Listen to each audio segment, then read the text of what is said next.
তো সালামের জবাব পেলাম না। সালামের জবাব না দিলে তো গুনাহ হয়। একটু মেহেরবানি করে সকলে জোরে আওয়াজ দিয়ে জবাবটা দিবেন। আসসালামু আলাইকুম ওয়া রাহমাতুল্লাহি ওয়া বারাকাতুহু। ওয়া আলাইকুম আসসালাম। আপনারা কেমন আছেন? আলহামদুলিল্লাহ। ঈশার নামাজের পর থেকে অনেকে বসে আছেন এবং আরো কিছুক্ষণ থাকার নিয়ত আছেন ইনশাআল্লাহ। তো মাহফিলের আদব রক্ষার্থে এবং আপনাদের শারীরিক অবস্থানকে ফিরিয়ে আনার জন্য আমি একটু অনুরোধ করছি, দীর্ঘক্ষণ বসে থাকার ক্লান্তিটা দূর হয়ে যাবে। নিচে যারা বসে আছেন দীর্ঘক্ষণ একটু মেহরবানি করে দাঁড়িয়ে যান। তো সবাই এক মিনিট দাঁড়ান, সবাই একটা মিনিট দাঁড়ান, মুরব্বীদের সাহায্য করেন। আচ্ছা, আপনারা এই জায়গাটা ছেড়ে দেন, এই আড়াল পড়ে যাচ্ছে আর মানুষজন ঝামেলা করবে, আপনারা সরেন। জি, আপনারা যারা দাঁড়িয়েছেন কেউ বলবেন না। আপনার সামনে কি একটু খালি জায়গা আছে?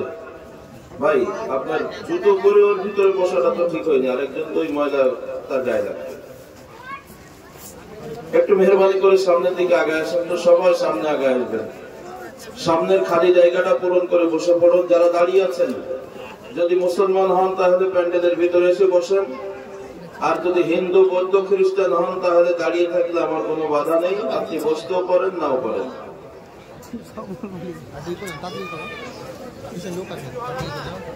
জি ভাই, সবাই বসে পড়ুন। আলহামদুলিল্লাহ। পেছনে আমার লাল বাহিনী আছে, 3 জন বসা, ওনারা টোটালি সরি না। আপনার আগান, সামনে আগান, এটা খারাপ, দেখতে খারাপ। জি আলহামদুলিল্লাহ, আলহামদুলিল্লাহ। অনেকেই কথা শুনেছেন। আল্লাহ তাআলা সকলকে হেফাজত করুন, সকলকে হেদায়েত দান করুন। মোটরসাইকেল বাইসাইকেল যেখানে আছে ওখানে কেউ দাঁড়াবেন না, কারণ ও সাইকেল বাইসাইকেল কিন্তু আপনার না। অনেক সময় মাহফিলে মোটরসাইকেল চুরি হয়, বাইসাইকেল চুরি হয়। কারোর মোটরসাইকেলের পাশে দাঁড়াবেন না, তাইলে কিন্তু আমাদের সন্দেহ হবে। জি আলহামদুলিল্লাহ।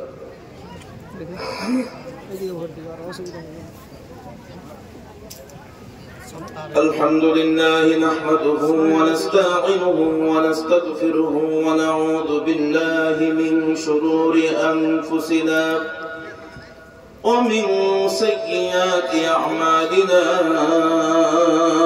من يهده الله فلا مضل له ومن يضلله فلن تجد له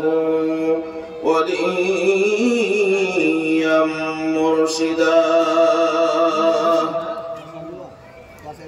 فقد قال الله تعالى في كلامه المجيد والفرقان الحميد: أعوذ بالله من الشيطان الرجيم. بسم الله الرحمن الرحيم.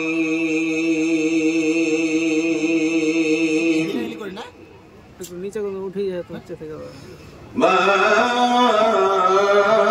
خلقت الجن والإنس إلا ليعبدون.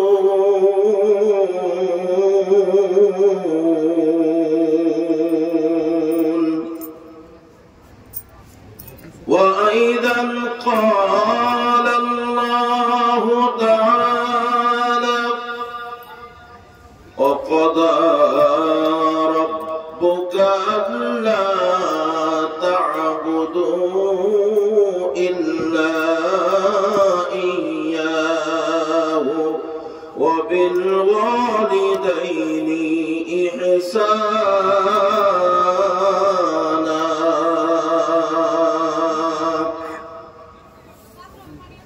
صدق الله العظيم وبلغ بلاغنا رسولنا الكريم صلوا عليه وسلموا تسليما الله زاد محمدا تعظيما সকলেই দরুদ ইব্রাহিম পড়ি নামাজের ভিতরে আমরা এই দরুদটা পড়ি আল্লাহুম্মা সাল্লি আলা মুহাম্মদ ওয়া আলা আলি মুহাম্মদ কামা সাল্লাইতা আলা ইব্রাহিম ওয়া আলা আলি ইব্রাহিম ইন্নাকা হামিদুম مجيد اللهم بارك على محمد وعلى آل محمد كما باركت على إبراهيم وعلى آل إبراهيم إنك حميد مجيد তুই মরিলে কান্দিবে কয়জন ওরে মন তুই মরিলে কান্দিবে কয়জন যেদিন अंधार घरे शोआइबे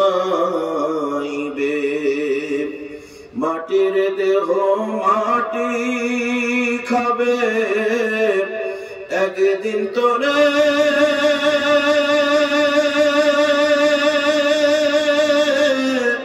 भूलबे अपनजन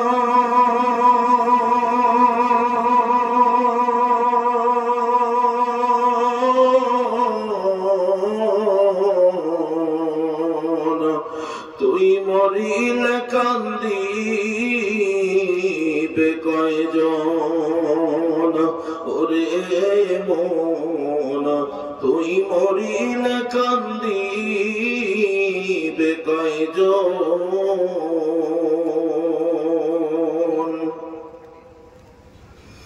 ভাই বন্ধু আপন যারা কিছুদিন কান্দিবে তারা এই দুনিয়ার কলা হলে তারাও একদিন যাবে ভুলে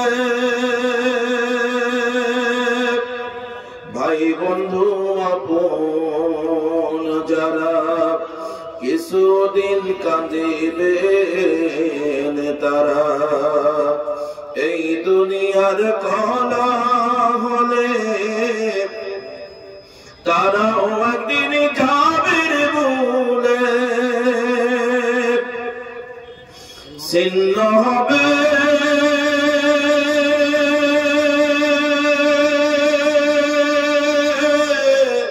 মায়ারি বন্ধ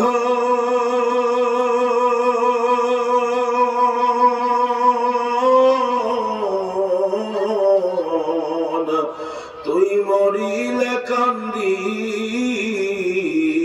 কয়জন ওরে মন তুই মরিলে কান্দিবে কয়জন যেই দিন রে তোর হইবে মরণ এই দেহে পরাইবে কাফন এই দুনিয়ার মায়া ছেড়ে যাবির মন পরপারে সামনে রবে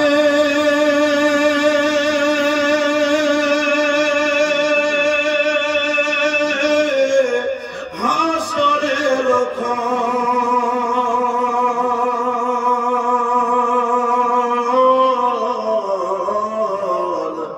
তুই মরিলে কান্দিবে কয়জন ওরে মন মরিলে কান্দিবে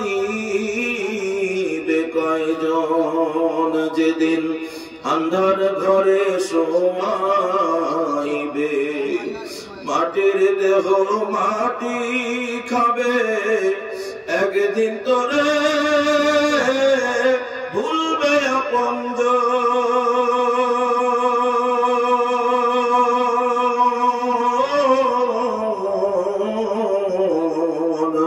তুই মরিলে কান্দিবে কয়জন, ওরে মন তুই মরিলে কান্দিবে কয়জন।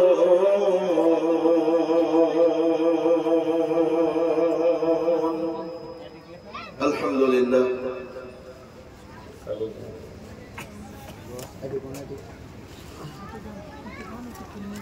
মুআজ্জাজ মুহতারাম, ঐতিহ্যবাহী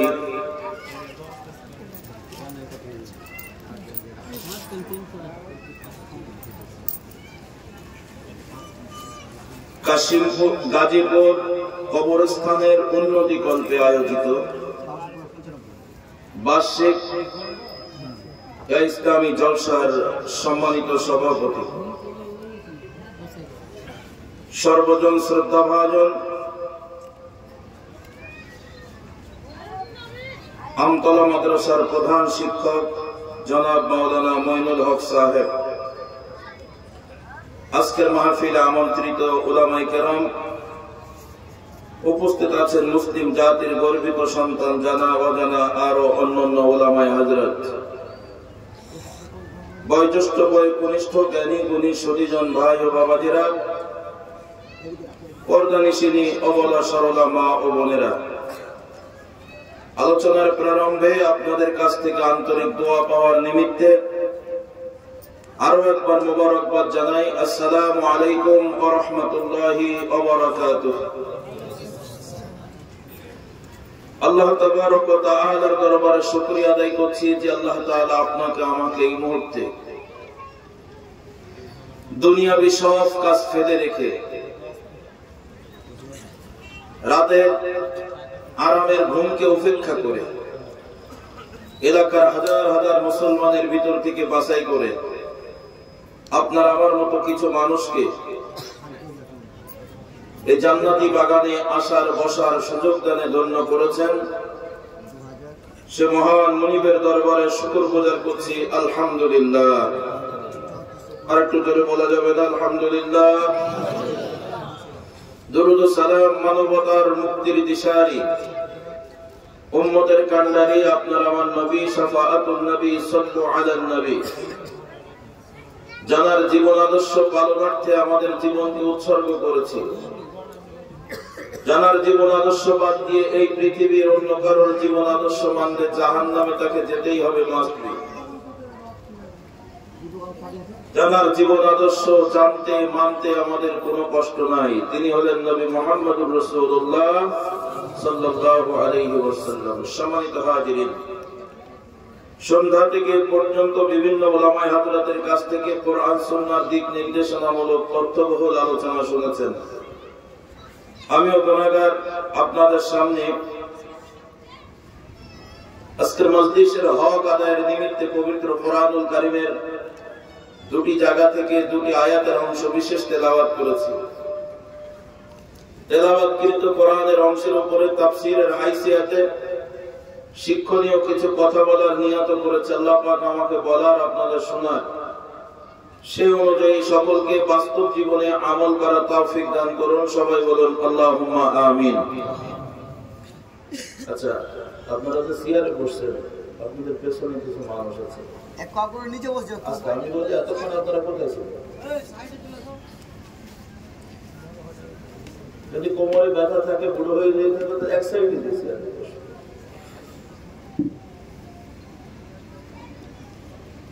কি আপনারা রাগ করলেন নাকি? সম্মানিত হাজিরিন, আজকের মজলিসে আপনারা যারা এসেছেন, আপনারা আসলে কি কারণে এসেছেন? আপনাদের উদ্দেশ্য? আজকের মাহফিলে অনেক রকমের মানুষ আমি দেখেছি। অনেক মানুষ দোকানদারি করতে আসছে, অনেক নারী পুরুষ আসছে, তাদের আপনজন খুঁজে বেড়াচ্ছে,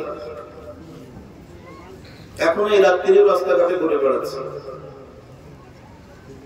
আবার অনেকেই দেখছি মাহফিলের প্যান্ডেলে বসে আছেন, আবার কেউ দাঁড়িয়ে দাঁড়িয়ে সাপের খেলার মতন দেখছে। সর্ব বিষয়ের দিকে তাকিয়ে বলছি, আপনারা আজকের মাহফিলে কেন এসেছেন আপনাদের নিজেদের জানা দরকার। যদি জিজ্ঞাসা করি, আমার মনে হয় একরকম নিয়াত সবার নাই। কি কথা আওয়াজ দিয়ে বলেন, ঠিক না বেঠিক? কিন্তু বুখারীর বর্ণনা, আল্লাহ রাসূল বলেছেন, ইন্নামাল আমালু বিন্নিয়াত, মানুষের সকল কাজকর্ম তার নিয়তের উপরে নির্ভরশীল। সম্মানিত হাজিরিন, আজকের মাহফিলটা হলো কবরস্থানের উন্নয়ন কল্পে। কবরস্থানের কি উন্নয়ন হবে? চতুর্দিক দিয়ে প্রাচীর দেওয়া থাকবে, যাতে করে সেখানে গরু ছাগল না ঢুকতে পারে। পবিত্রতা রক্ষার্থে আর কি একটা প্রাচীর দেওয়া হবে।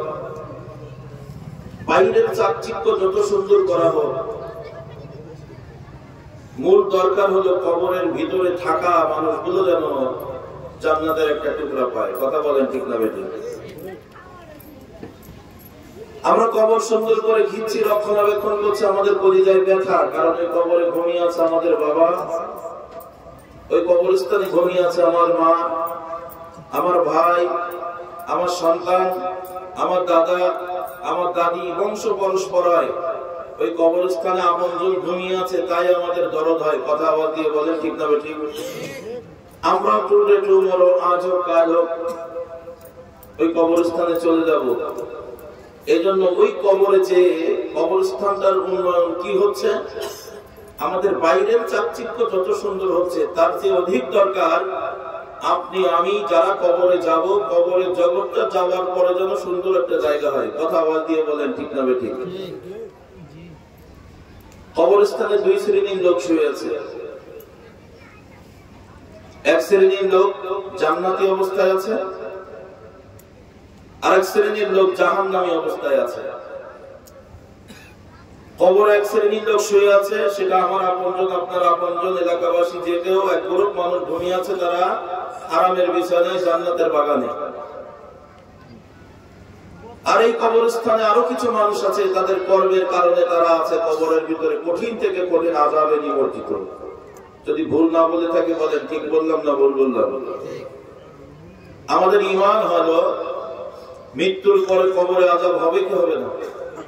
একটু জোরে আওয়াজ দিয়ে বলেন না, হবে। এখানে যত মানুষ আছেন, সময়ের ব্যবধানে কবরে আমাদের যাওয়া লাগবে কি লাগবে না? কে কে কবরে যাবেন না একটু হাত দেখান তো। সেও যাবেন? আলহামদুলিল্লাহ। সম্মানিত হাজিরিন, কবরটাকে দশ সুন্দর করো, মার্বেল পাথর দিয়ে কবরটা ঘিরে রাখে। কবরের পবিত্রতা রক্ষা হবে, উপরে মানুষ পেশাব করবে না, কবরের উপরের মাটিতে মানুষ পেশাব করবে না, ময়লা আবর্জনা ফেলবে না, গরু ছাগল যাবে না। বাহ্যিক দৃষ্টিতে আমাদের কবরটা সংরক্ষণ করা হলো, পবিত্রতা রক্ষা করা হলো। কিন্তু আমি রাস্তা দিয়ে চলছি, জানি না এখানে কবর আছে কিনা, আমি ইচ্ছা করলে পেশাব করে দিলাম। এরকম অচেনা মানুষ ওখানে এ ধরনের কাজ করতে পারে, তাই ঘেরা হচ্ছে। চেনা মানুষ কেউ করবে? আপনার এলাকার কোন মানুষের কবরস্থানে পেশাব পায়খানা করবে? ও দিনের বেলায় তাই যেতে ভয় পায় না, রাত্রি তো চরম ভয়, কবরস্থানের ধারেই যায় না। আজকের মজলিসে আপনারা যারা আছেন, কবর জগতে আযাব হোক, একজন মানুষও চান না। কবর জগৎ যেন সবার শান্তির হয়, এটাই আমাদের কামনা। একটু কথা আওয়াজ দিয়ে বলেন, ঠিক না বেঠিক? কবর জগতে যিনি আমাদেরকে শান্তি দিবেন, একটু যদি ঈমান থাকে জোরে আওয়াজ দিয়ে বলেন, তিনি কে? আরো জোরে আওয়াজ দিয়ে বলেন। কবর জগতে যদি কষ্ট দেয়, তো যিনি কষ্ট দিবেন, যার নেতৃত্বে কষ্ট হবে, যার হুকুমে আমাদের উপরে কষ্ট হবে, যদি বুঝে থাকেন তিনি কে? আরো করে আওয়াজ দিয়ে বলেন। তো আজকের মাহফিলে আমরা যারা এসেছি, তাহলে এখন বলেন, কবর জগৎ যদি উন্নতি করতে হয়, আযাব মুক্ত করতে হয়, তাহলে কাকে খুশি করতে হবে? একটু জোরে আওয়াজ দিয়ে বলেন। তাহলে আমরা আজকের মাহফিলে এসেছি কাকে খুশি করার জন্য? এটা জবান খুলে বলেন না, চুপ করে মুখে কুলুপ দেওয়ার মতো বসে আছে না। কোরআনের মজলিসটা হবে এমন একটা মজলিস যেন একটা মিনিট সময় নষ্ট না হয়, বক্তার বক্তব্য শ্রোতার শোনা যেন সমান সমান হয়। তাহলে এটা আপনার আমার জন্য কল্যাণকর হবে, সমাজ জীবনের জন্য কল্যাণকর হবে, আমল করতে সহজ হবে। সম্মানিত হাজিরিন, বোঝাইতে চাচ্ছিলাম, সবাই আওয়াজ দিয়ে বলেন আমরা কাকে খুশি করার জন্য এসেছি। মুখ যদি বন্ধ থাকে তাহলে মনে করবো আপনার নিয়াতের দুর্বলতা আছে। একটু জোরে আওয়াজ দিয়ে বলেন আমরা কাকে খুশি করার জন্য এসেছি। কাকে আল্লাহকে, কে আল্লাহকে খুশি করার জন্য এসেছেন একটু হাত দেখান তো। আল্লাহু আকবার। দুই হাত উঁচু করে দেন একদম, ভাই এমন শীত নাই, দুই হাত উঁচু করে আসমানের দিকে করে দেন। একটু জোরে বলেন কাকে খুশি করার জন্য এসেছেন। হাতের আঙ্গুলগুলো ফাঁকা করে দেন। আপনারা কি শয়তানকে খুশি করার জন্য এসেছেন? তাহলে হাতগুলো নাড়া দিয়ে বলেন শয়তানকে খুশি করার জন্য এসেছেন। কাকে খুশি করার জন্য এসেছেন? একটু জোরে আওয়াজ দেন নারায়ে তাকবীর। আল কোরআনের আলো, আল হাদিসের আলো, কোরআন সুন্নাহ যেখানে আমরা আছি সেখানে, কোরআন সুন্নাহ যেখানে, সুদখোর যেখানে। তারা কেউ সুদ খায় নাকি? জোরে আওয়াজ দিয়ে বলেন সুদখোর যেখানে, ঘুষখোর যেখানে, আলেম উলামা যেখানে, নামাজিরা যেখানে, বেনামাজি যেখানে, নারায়ে তাকবীর। আপনারা কষ্ট দিলাম আপনাদের। কিছু কথা বলতে বলেছি, কিন্তু রোগ যাদের মধ্যে আছে তারা কিভাবে বলবে? আপনাদের এলাকায় তো সুদখোর নাই। আরে হ্যাঁ বলেন আসেনি? তাহলে আমি যখন বলছি সুদখোর যেখানে, সুদখোর যদি থাকে তাহলে সে চিন্তা করছে আমি এখন কি থাকবই। হ্যাঁ আমি এখন কি বলবো? আমি নিজেই তো সুদখোর, যাবো কোথায়? আমি বলেছি ঘুষখোর যেখানে, এবারে জমানো তো কথা আটকে গেল। আমি তো ঘুষ ছাড়া কোনো কাজই করিনি। কারো আধার কার্ড নষ্ট হয়েছে, ওটা ঠিক করতে গেলে বলে 10,000 টাকা লাগবে, আসলে ঘোরাটিও লাগে না।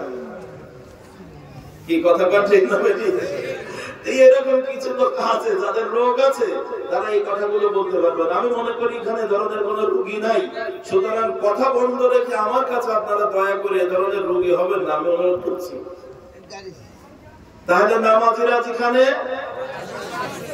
বেনামাজি সে কি করবে? টেনশনে পড়ে গেছেন না? সব মিলাই একটু এলোমেলো হয়ে গেল। আমার কথার সাথে অনেকেই একমত হতে পারেন নাই।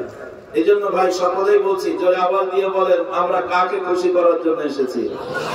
আরো জোরে আওয়াজ দিয়ে বলেন হ্যাঁ, আল্লাহকে যদি খুশি করার জন্য এসেই থাকে, তাহলে আমাদের মনের খবর যিনি সবচেয়ে বেশি জানেন, জোরে আওয়াজ দিয়ে বলেন তিনি কে? আরো জোরে আওয়াজ দিয়ে বলেন কে? আল্লাহু আলিমুন বিজাতিস সুদূর।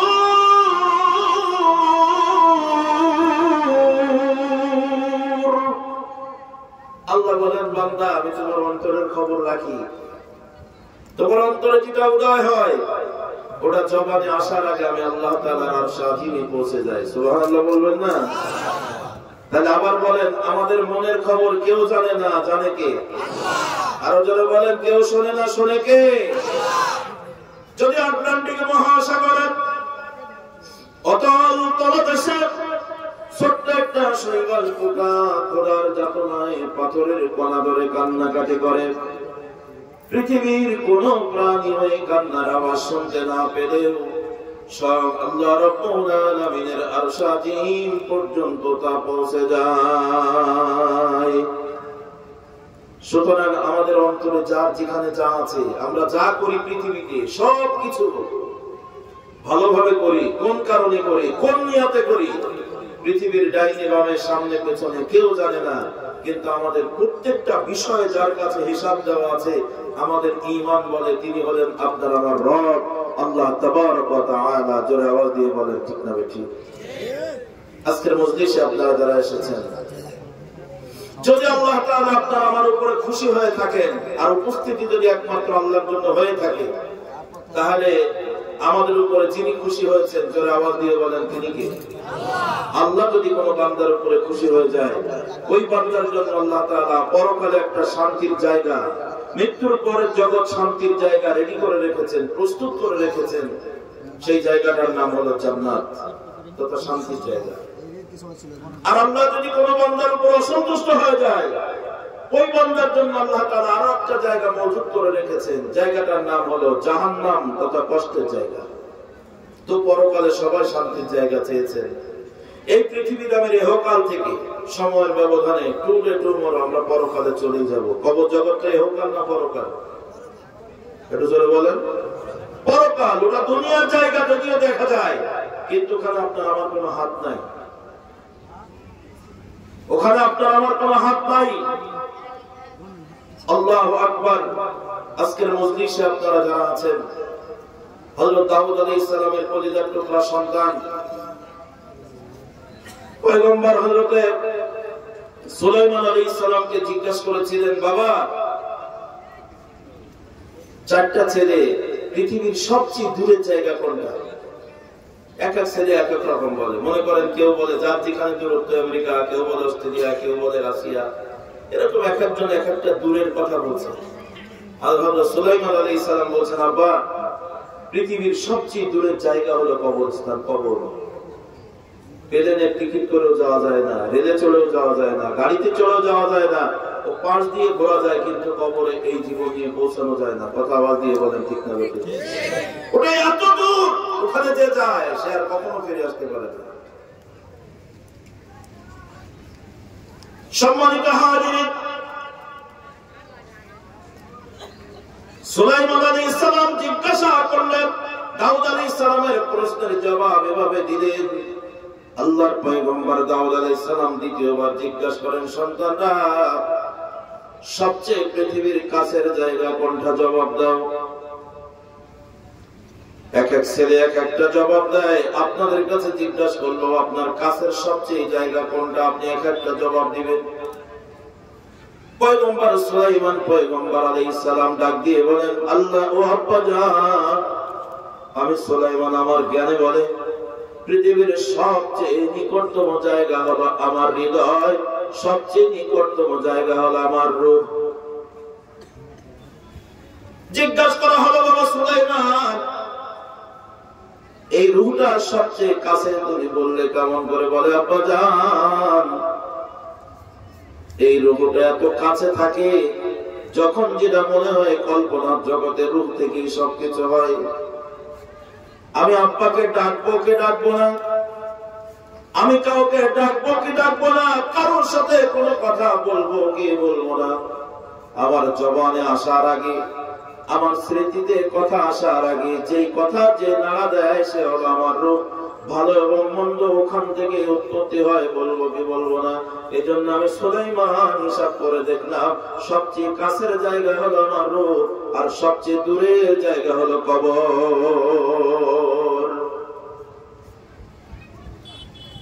আজকের মজলিসে যারা আছেন, তাই শুনে রাখেন, আপনি আমি যে কোনো সময় ওই বরজাত জগতে চলে যাব, মৃত্যুর পরের জগতে চলে যাব। ইহকাল নামের পৃথিবী থেকে পরকালে যাওয়ার জন্য ছোট্ট একটা যানবাহন আল্লাহ মজুদ করে রেখেছেন। আমার আল্লাহ বলেন, মুলাকিকুম, এই যানবাহন তোমার সাথে মোলাকাত করবে। যানবাহনের নাম হলো মৃত্যু। একটু জোরে আওয়াজ দিয়ে বলেন, নাম কি? মৃত্যু নামের ছোট্ট একটা গাড়ি, একটা মুহূর্ত মাত্র, যে কোনো সময় পৃথিবী থেকে আপনাকে নিয়ে পরকালে ঢুকিয়ে দিবে। একটা মুহূর্ত মাত্র আপনার সাথে মোলাকাত করবে। মোলাকাত পেছনে পেছনে হয় না, মোলাকাত সামনাসামনি হয়। আপনি যদি উত্তর দিকে যান তো মালাকুল মউত আজরাইল আপনার সাথে দক্ষিণ দিক থেকে উত্তর দিকে দেখা করতে আসবে। আপনি যদি দক্ষিণ দিকে যান তো মালাকুল মউত উত্তর দিক থেকে দক্ষিণ দিকে যাবেন। আপনি যদি দক্ষিণ দিকে যান মালাকুল মউত দক্ষিণ দিক থেকে উত্তর দিকে আসবে। আপনি যদি উত্তর দিকে যান মালাকুল মউত উত্তর দিক থেকে দক্ষিণ দিকে আসবে। আপনি যদি পশ্চিমে যান মালাকুল মউত পশ্চিম দিক থেকে পূর্ব দিকে আসবে। আর আপনি যদি পূর্ব দিকে যান তো মালাকুল মউত পূর্ব দিক থেকে পশ্চিম দিকে আসবে। অর্থাৎ আপনার সামনাসামনি দেখা করবে। সেটা কখন আমাদের কারোর কাছে কোনো নোটিশ নাই। সেটা সকালে নাকি বিকালে, দুপুরে নাকি দিনে, নাকি রাতে, বাড়িতে নাকি মাঠে নাকি ঘাটে, কার কখন আঘাত করবে জানি না।